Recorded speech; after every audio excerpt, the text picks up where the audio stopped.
Melinda with Museum of Mortality here, and I have a fun unboxing. This came to us from our friend Surgical Circus. He is known for a lot of his antique medical knowledge, and I had to go and get these packages out on my own, so I paused the video, and here we go. We're gonna unwrap. His favorite thing to collect is actually ether masks. Ether was one of the first anesthesias that they actually had available, so he sent us this wonderful brand new bone saw. So we had a new one in our collection, and there's two very special packages. We're going to start with this one here. Going to gently unroll it and show you an antique ether mask. A piece of fabric would be put over the mask itself, then they would drip ether onto it and put that over the face to help keep you anesthetized while you are under surgery.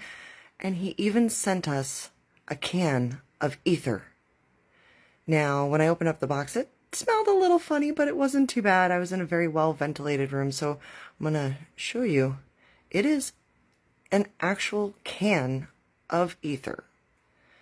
Now, hopefully he'll be able to tell me a little bit more about the items that he sent, especially this can. There it is. That's the can, and it's still full. So thank you, Surgical Circus. You can find them on Instagram for our goodies today at the bone saw, the ether can, and the mask. Thank you!